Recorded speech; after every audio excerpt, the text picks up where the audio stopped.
The girl suspected her father was an alien, so she deliberately placed her phone in the backseat crevice before getting out of the car. When she returned home, she quickly put on her headphones to eavesdrop. Sure enough, she heard her father conversing with the car. The conversation was utterly bizarre. He mentioned that the next day, 108 alien criminals would be transported to the local Jishan hospital, and it was precisely this act of eavesdropping that changed the girl's life forever.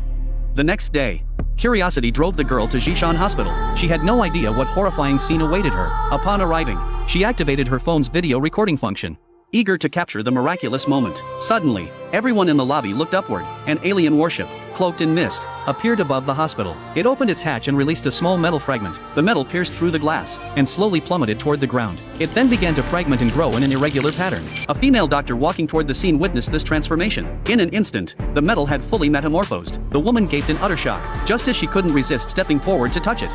The metal block cracked open. Countless crystalline particles shimmered with an eerie glow within. The next second, a razor-sharp tentacle emerged from the crystals. The woman fled in panic.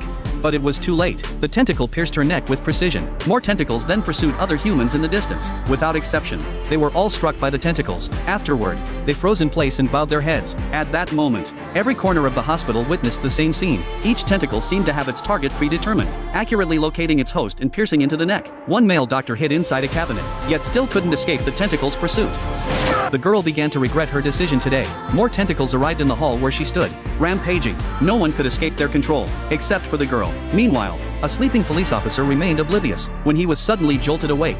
It was too late to react. The tentacle invaded his brain through his neck. These aliens treated human brains as prisons, imprisoning criminals from their own planet within them, bound to live and die with their hosts. At that moment, the girl's father arrived on the scene. His daughter witnessed him there. She found him terrifying and unfamiliar. Without a word, she fled the scene. The parasitic ritual was complete. The tentacles retracted back into the crystal. Everyone returned to normal. They remained utterly unaware of the horrific events that had just unfolded. They carried on with their lives as if nothing had happened. But the girl dared not return home. Instead, she went to her best friend's house and shared the video she had recorded with her friend. The two young girls had no idea what this video meant for Earth. By then, the father had driven to this location. I have no capacity to talk to humans.